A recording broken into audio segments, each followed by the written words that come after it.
Assalamualaikum warahmatullahi wabarakatuh. Di sini kami akan membahas mengenai audit sektor publik yang beranggotakan Cici Nur Adha, Mirza Wahyudi, dan Nur Asyida. Sub pembahasan yang pertama yakni teori audit sektor publik, yang kedua sistem audit, yang ketiga siklus audit sektor publik, dan yang keempat teknik audit sektor publik. Pengertian teori audit sektor publik. Auditing merupakan suatu investigasi independen terhadap aktivitas khusus. Mekanisme audit merupakan suatu mekanisme yang menggerakkan akuntabilitas dalam pengelolaan sektor pemerintah, BUMN, atau instan pengelolaan aset negara seperti organisasi sektor publik lainnya, yaitu yayasan, LSM, dan partai politik. Nah, menurut Indra Bastian, audit sektor publik adalah jasa penyelidikan bagi masyarakat atas organisasi publik dan politikus yang sudah mereka danai. Dari pengertian tersebut, dapat disimpulkan bahwa audit sektor publik adalah pemeriksaan terhadap pemerintah yang dilakukan untuk mengetahui pertanggungjawaban atau akuntabilitas atas pengelolaan dana masyarakat, yang bertujuan untuk membandingkan hasil pencapaian program, fungsi, atau kegiatan sesuai dengan tujuan yang telah ditetapkan sebelumnya. Dari definisi tersebut, beberapa bagian perlu mendapatkan perhatian. Yang pertama adalah proses sistematik, yaitu audit merupakan aktivitas terstruktur yang mengikuti suatu urutan yang logis. Yang kedua, objektivitas. Hal ini berkaitan dengan kualitas informasi yang disediakan serta kualitas orang yang melakukan audit. Yang ketiga adalah penyediaan dan evaluasi bukti. Hal ini berkaitan dengan pengujian yang mendasari dukungan terhadap asersi ataupun representasi. Yang keempat, asersi tentang kegiatan dan kejadian ekonomi. Hal ini merupakan deskripsi yang luas tentang subjek permasalahan yang diaudit. Yang kelima, derajat hubungan kriteria yang ada. Hal ini berarti suatu audit memberikan kecocokan antara asersi dan kriteria yang ada. Yang keenam, mengkomunikasikan hasil.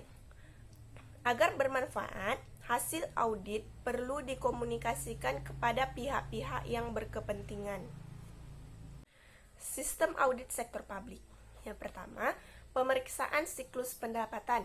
Tujuan audit siklus pendapatan adalah untuk mengungkapkan ada tidaknya salah saji yang material dalam proses pendapatan daerah atau organisasi, dana pertimbangan, dan pendapatan lain-lain yang sah.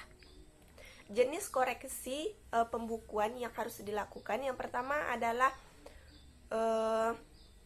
kesalahan pembukuan atau penyajian saldo awal tahun anggaran atau sisa perhitungan anggaran tahun lalu. Yang kedua, kesalahan pembukuan atau penyajian pendapatan daerah. Yang ketiga, kesalahan pembukuan atau penyajian saldo akhir tahun anggaran sisa perhitungan anggaran tahun perhitungan. Yang keempat, kesalahan penyajian dalam daftar lampiran perhitungan anggaran tahun anggaran perhitungan. Yang kelima, kesalahan yang wajib dikoreksi oleh auditor. Yang pertama, kesalahan pembukuan. Yang kedua, kesalahan pembebanan. Yang ketiga, kesalahan penjumlahan dan pengurangan angka. Baiklah, selanjutnya saya akan melanjutkan pembahasan dari Cici Nur Adha, yaitu mengenai sistem audit sektor publik. Yang kedua yaitu pemeriksaan siklus belanja. Tujuan audit siklus belanja adalah untuk memperoleh bukti mengenai masing-masing asersi yang signifikan yang berkaitan dengan transaksi dan saldo belanja. Kemudian yang ketiga ada pemeriksaan aktiva tetap. Aktiva tetap merupakan aset atau harta yang dimiliki oleh organisasi sektor publik yang digunakan dalam kegiatan operasi organisasi. Tujuan audit aktiva tetap adalah untuk memperoleh bukti tentang setiap asersi signifikan yang berkaitan dengan transaksi dan saldo aktiva awal. Selanjutnya, sistem audit sektor publik yang keempat yaitu pemeriksaan jasa personalia. Siklus jasa personalia sangat penting karena masalah gaji, pajak penghasilan pegawai, dan biaya ketenagakerjaan lainnya merupakan komponen biaya utama di hampir semua entitas. Kemudian yang kelima ada pemeriksaan siklus investasi atau pembiayaan. Investasi ini pada umumnya merupakan bagian dari strategi jangka panjang suatu organisasi sektor publik.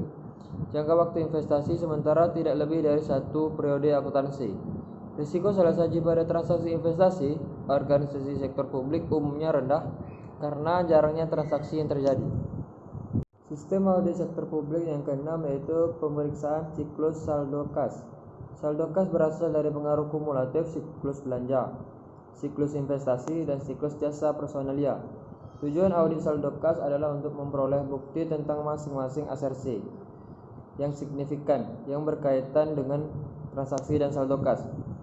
Tujuan audit ditentukan berdasarkan kelima kategori asersi laporan keuangan, yaitu asersi keberadaan dan keterjadian, yang kedua ada asersi kelengkapan, yang ketiga ada asersi hak dan kewajiban, yang keempat ada asersi penilaian dan pengalokasian, dan yang terakhir ada asersi pelaporan dan pengungkapan. Pembahasan selanjutnya yaitu mengenai siklus audit sektor publik. Di dalam siklus ini mempunyai 17 tahapan yang harus dilakukan. Yang pertama ada perencanaan audit keuangan. Yang kedua ada penetapan peraturan audit keuangan. Yang ketiga ada penyusunan perencanaan audit tahunan oleh lembaga auditor. Yang keempat ada temu rencana audit tahunan. Yang kelima ada penerbitan regulasi tentang tim dan kebijakan audit tahunan. Yang keenam ada penerimaan regulasi organisasi yang akan diaudit. Yang ketujuh ada survei awal karakter individu atau organisasi yang akan diaudit. Yang kedelapan ada pembuatan program audit. Yang kesembilan ada penerbitan surat tugas audit. Yang kesepuluh ada pelaksanaan audit keuangan. Yang kesebelas ada pembuatan daftar temuan. 12 pembicaraan awal tentang daftar temuan. Yang ke-13 ada penyusunan draft laporan hasil pemeriksaan. Ke-14 pembahasan draft laporan hasil pemeriksaan dengan organisasi yang diaudit. Yang ke-15 penyelesaian laporan hasil pemeriksaan. Yang ke-16 tindak lanjut temuan laporan hasil pemeriksaan. Dan 17 atau yang terakhir penerbitan laporan hasil pemeriksaan. Ini ada teknik audit sektor publik. Yang pertama itu adalah prosedur analisis.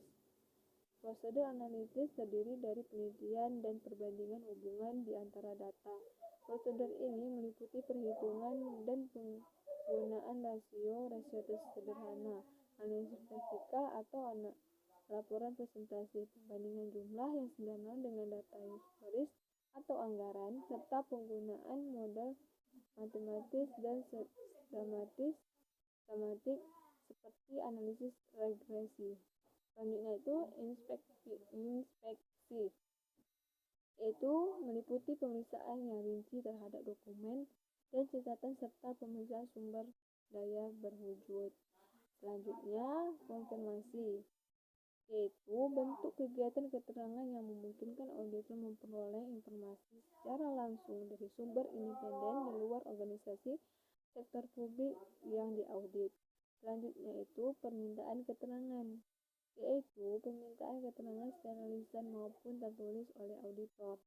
Selanjutnya perhitungan. Dua aplikasi yang paling umum adalah perhitungan accounting adalah perhitungan fisik sumber daya terwujud seperti jumlah kas dan persediaan yang ada, dan 2 akuntansi seluruh dokumen dengan nomor urut yang telah dicetak. Itu contoh kasus. Contoh kasus ini dijelaskan pada kasus ketidakpatuhan. Jakarta, Badan Pemeriksaan Keuangan BPK menemukan 4.941 kasus ketidakpatuhan senilai 13,25 triliun yang mengakibatkan kerugian, potensi kerugian, dan kekurangan penerimaan dan pemeriksaan laporan pada semester 2 tahun 2011. Temuan tersebut telah ditindaklanjutkan oleh entitas yang diperiksa dengan penyetoran ke negara, daerah maupun perusahaan senilai 81,71 miliar, kata Ketua BPK Hadi Koenomo saat menyampaikan istisah hasil pemeriksaan BPK RI semester 2 2011 di gedung DPR RI Jakarta Selasa. Terima kasih. Itulah hasil diskusi dari kelompok 6. Jika ada kesalahan, mohon maaf. Saya akhiri dengan wassalamualaikum warahmatullahi wabarakatuh.